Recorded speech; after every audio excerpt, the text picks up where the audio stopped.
Gitu. Oke.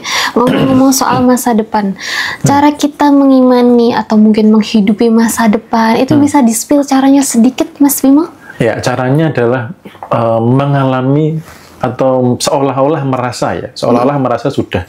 Oke. Itu yang paling sederhana. Kalau pengen lebih detail lagi,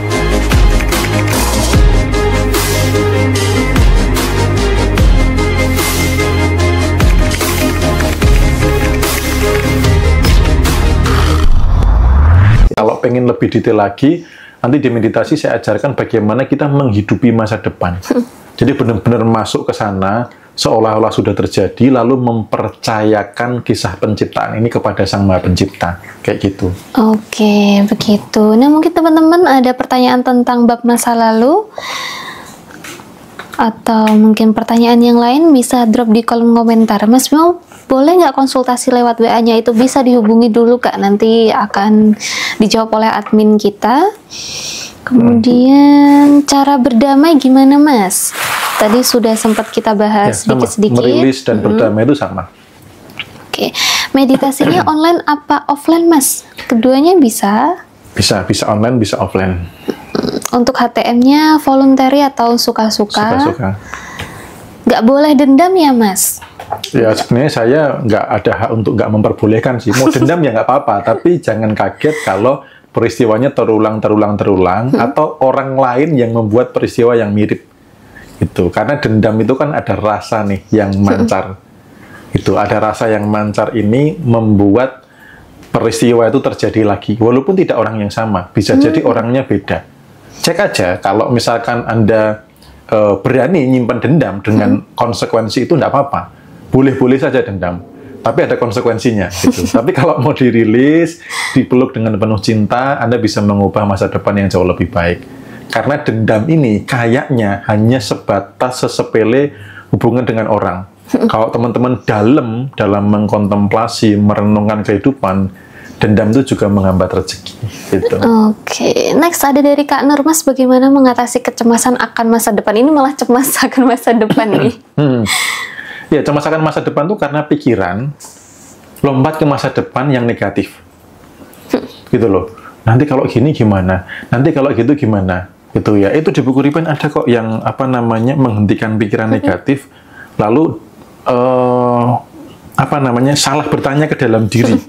Ya, di bagian yang melepas rasa apatis itu karena salah bertanya ke dalam diri itu bisa jadi cemas di masa depan. Nanti kalau bangkrut gimana? Nanti kalau ditipu lagi gimana? Nanti kalau didatangi rentenir gimana? Ini kan pikiran saat ini lompat ke masa depan yang negatif. Ini namanya kecemasan.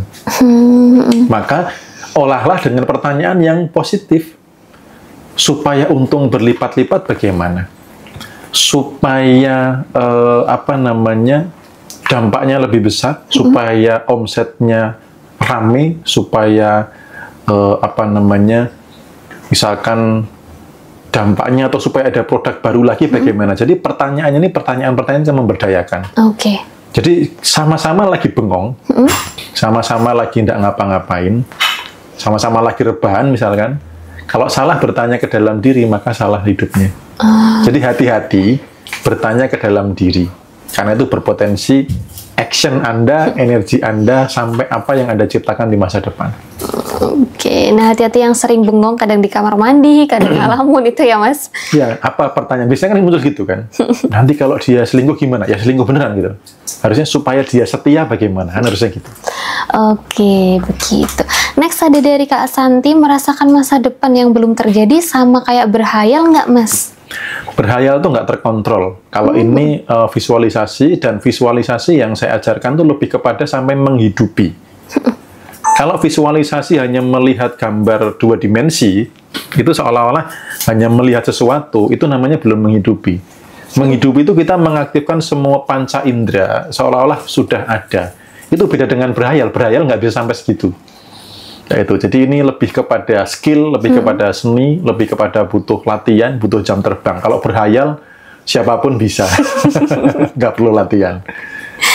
Next, ke pertanyaan berikutnya, memberi atensi positif untuk masa depan bukannya nanti terbawa ego. Bagaimana, Mas Bimo? Ya masa depan yang gimana? Kalau masa depannya hanya untuk memenuhi ego, ya akan ego. Kalau masa depan kepada kebermanfaatan, yang hidup tidak sia-sia, yang hidup bermakna, ya bukan ego. Gitu. Nah, ada yang komentar berarti kita tidak usah ada perasaan apa-apa biar tidak ada kejadian dalam hidup ya? Perasaan itu tetap mancar sih, nggak ada perasaan apa-apa itu nggak bisa. Karena perasaan yang tanpa perasaan nih, tenang pun itu adalah perasaan. Oke. Rasa tenang pun perasaan. Gitu loh. Jadi rasa itu tetap ada dalam kehidupan, tinggal disadari atau enggaknya gitu. Oke, gitu ya teman-teman. Untuk teman-teman yang lain yang punya pertanyaan bisa drop di kolom komentar, mungkin Mei kelewat bacanya atau mungkin ada bab lain yang mau ditanyakan. Next kita ke tema selanjutnya, Mas Bimo, ada menepati nazar nih. Berarti menepati nazar ini salah satu praktek untuk kelimpahan dalam hidup ya Mas Bimo ya? Betul, betul. Nah, Mas Bimo, bagaimana kalau misalnya nazar ini belum bisa ditepati dan kita tuh nggak ingat itu nazar apa, cuman kita ingat, oh aku tuh pernah punya nazar, tapi dalam keadaan seperti ini aku sulit nih menepatinya. Itu bagaimana? Ya, sebelum ke situ saya pengen teman-teman memaknai sebuah nazar ya. Nazar itu adalah janji suci kita kepadanya. Karena bisa jadi ketika bernazar tidak ada orang lain misalnya. Besok kalau contoh nih biasanya nih, misalkan nazarnya besok gaji pertama akan saya serahkan ke ibu saya, misal gitu. Itu kan mungkin nggak ada orang lain. Itu bagian dari nazar. Nazar itu janji suci Anda kepadanya.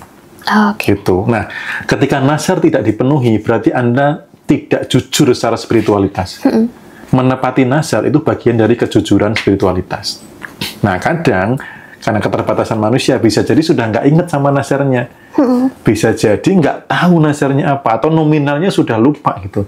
Atau misalkan ada nazar tertentu, ada kondisi yang tidak memungkinkan. Contoh misalkan, kalau saya nanti naik jabatan gitu ya, saya akan korban misalkan sapi atau kambing gitu ya.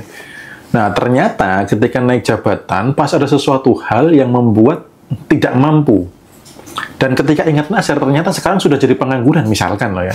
Ini hanya permisalan aja. Ketika kondisinya sudah tidak memungkinkan, nazar ini tetap bisa dipenuhi dengan diganti.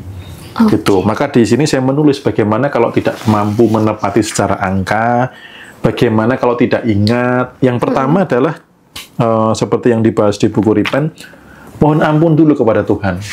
Gitu ya. Karena nazar itu janji suci Anda kepadanya. Maka kalau Anda ingkar, ya Anda mohon ampun gitu loh, mohon ampun kepadanya. Lalu kalau tidak bisa nilainya sama, Anda cari alternatif nilai yang lain, atau digantikan. Atau kalau misalkan tidak bisa melakukan, bisa mewakilkan, gitu ya. Misalkan secara kondisi fisik aku sudah nggak bisa untuk ke sana dan sebagainya, maka bisa diwakilkan. Gitu. Jadi ada beberapa hal yang penting teman-teman itu jujur secara spiritual, ngaku kepadanya, ada upaya. Allah Tuhan Maha Pengasih, Maha Pengampun, Maha Penyayang. Anda akan dihargai sekecil apapun upaya Anda terhadap nazar Anda. Itu. Nah misalnya Mas Bimo, kita sempat bernazar, kalau misalnya gajiku naik nih, aku mau kasih ke panti asuhan mungkin sekian gitu. Nah ketika gaji sudah naik tidak ditepati, kemudian selang beberapa waktu kita kok entah itu dipecat atau kena PHK atau yang lain, mungkin bangkrut, rugi, itu apakah karena kita dihukum Tuhan atau itu soal energi kita yang tersumbat aja Mas Bimo? Kalau soal hukuman dan lain sebagainya, yang Maha tahu adalah dari sana ya. Hanya saja yang saya ketahui, nazar yang tidak ditepati itu bisa mengganggu energi kelimpahan. Karena satu, berarti kan tidak jujur secara spiritualitas. Yang kedua, ada perasaan rasa bersalah yang mengendap. Gitu, yang mengendap, yang memancar. Nah, teman-teman kalau yang belajar vibrasi kan rasa bersalah itu kan bawah banget. Gitu. Rasa bersalah itu bawah banget. Jadi rasa bersalah yang memancar terus-menerus ini mengganggu energi kelimpahan.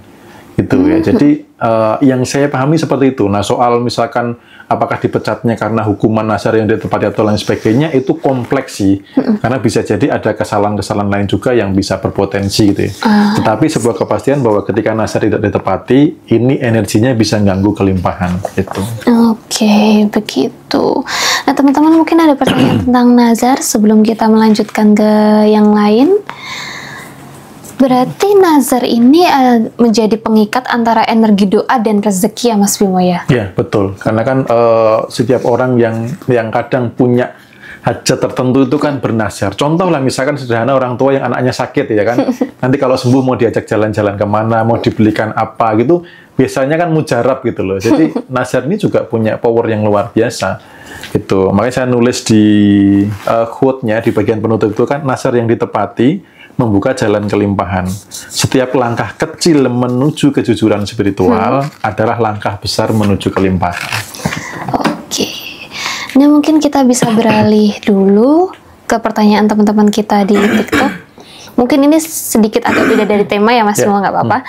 Untuk dari Kak Mindset Happy izin bertanya, penyebab sering membandingkan diri dengan orang lain dan cara merilisnya gimana ya? Doktrin di masa kecil. Paling gampang banget itu. Membandingkan diri orang lain karena Anda sejak kecil dibanding-bandingkan. Mbok kayak si anaknya itu loh, mbok kayak si dia, mbok kayak si kakakmu, mbok kayak adikmu, itu kan dibanding-bandingkan. Sehingga apa? Doktrin di masa kecil, oh hidup tuh soal banding-membandingkan. Kayak gitu. Cara merilisnya ya, maafkan orang yang sudah biasanya karena ada luka dibanding-bandingkan. Nah, rilis luka itu nanti sembuh kok. Oke, next ke pertanyaan dari Kak Ratna. Cara menyikapi agar terputus dari hutang bagaimana? Jangan mikirin hutang. Karena masa lama dipikirin hutangnya, energinya ngalir ke hutang. Ketika energinya ngalir ke hutang, dia mencipta hutang-hutang berikutnya. Dan saya sudah membuat panduan untuk lunas hutang itu sudah sekitar beberapa bulan yang lalu. Ada beberapa part, silahkan tonton rekamannya di YT, di playlist bagaimana bebas hutang. Itu sampai berapa jam ya kita bahas? 2 jam ya kalau nggak salah ya.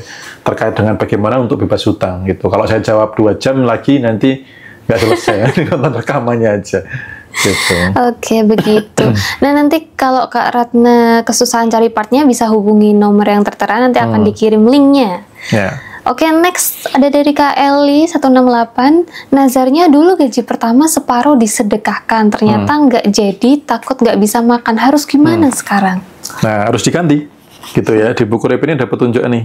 Satu tadi mohon ampun, kemudian mencari alternatif atau mewakilkan gitu ya. Jadi yang penting di sini teman-teman jangan fokus pada tindakannya, tapi lebih kepada kejujuran spiritual Anda. Anda mengakui bahwa Anda ceroboh, bahwa Anda tidak menepati janji Anda kepadanya, Anda mohon ampun, lalu Anda niatkan gitu loh. Misalkan nih, sekarang untuk memberikan separuh gajinya secara kondisi tidak bisa, ya sudah.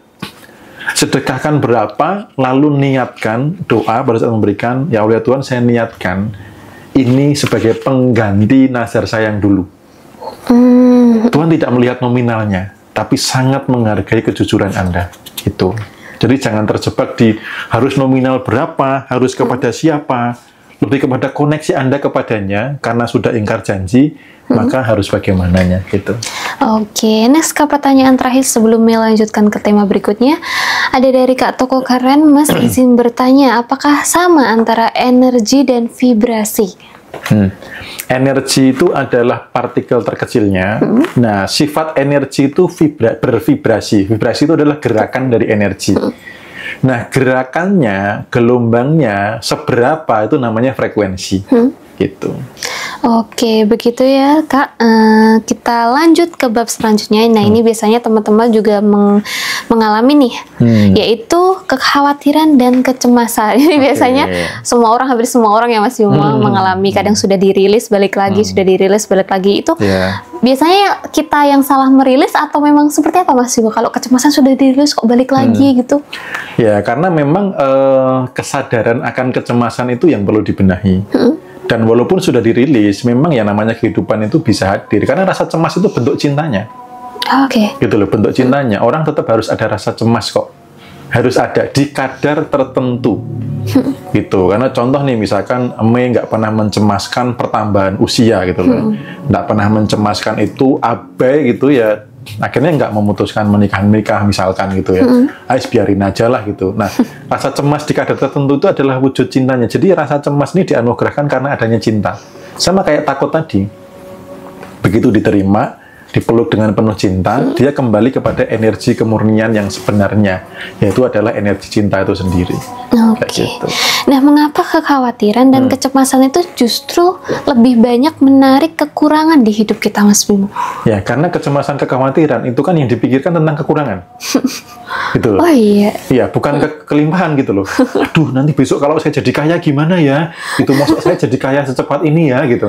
Kan bukan dicemaskan itu. Rata-rata tuh kalau jatuh tempo, kalau nggak bisa bayar, kalau rumah disita gitu ya, kalau penyakitnya makin memburuk. Nah, kecemasan itu kan rata-rata kekurangan. Ingat hukum energi. Energi mengalir sesuai arah atensi, arah perhatian. Kalau yang diperhatikan kekurangan, dia akan termanifestasi, tercipta menjadi apa? Peristiwa kekurangan gitu. Oh gitu. Nah, kenapa kadang kita tuh kalau mikir kecemasan tentang masa depan itu jauh gampang lebih terjadi daripada kita mikirnya positif terus tapi kok nggak terjadi nih, Mas Bimo? Ya, karena yang membuat terjadi itu adalah secara fisika kuantumnya ya, secara fisikanya itu gini. Untuk terjadi itu butuh pikiran dan perasaan tuh gelombangnya selaras atau koheren. Nah, ketika orang mikir negatif, perasaannya untuk negatif gampang nggak? Gampang. Gitu kan. Misalkan mikirin kebangkrutan, rasanya apa? Selaras, cemas, takut, khawatir gitu ya. Merasa bersalah. Nah, ini kan rasa-rasa negatif semua. Ini di dalam gelombang di dalam kuantumnya itu selaras gitu loh. Di dalam medan kuantumnya selaras. Nah, ketika selaras dia fix akan runtuh menjadi materi. Menjadi materi, benda atau kejadian. Kebalikan, kalau mikirin yang baik, kadang orang perasaannya tidak mau dibawa ke arah baik. Contoh visualisasi punya rumah, punya mobil, rasanya kadang tidak mau. Betul. Atau misalkan mau hanya pada saat visualisasi. Begitu menjalani hidup yang 20, misalkan visualisasinya sejam, yang 23 jam ini itu penuh dengan rasa-rasa negatif.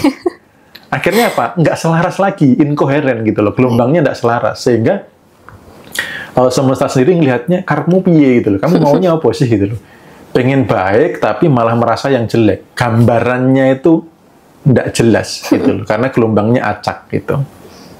Oke, cara melepaskan kecemasan yang sudah mengakar sejak lama ini, Mas Bimo, gimana? Sebenarnya makanya gini, rasa cemas itu jangan di persepsi kayak aku cemas. Kalau aku cemas, aku takut, aku khawatir ya ngakar gitu loh. Untuk mencabut dari akarnya itu simpel, bahwa ini ada rasa cemas yang hadir. Saya adalah saya. Ini ada rasa cemas. Otomatis kita sudah terpisah. Jadi dia tidak mengakar ke dalam. Kayak gitu. Habis itu dipeluk dengan penuh cinta tadi. Jadi ketidaksadaran itu karena memang orang itu tidak belajar untuk berkesadaran sih. Jadi ketika ada fakta yang terjadi, yang diubah itu tindakannya, bukan pemicunya dulu.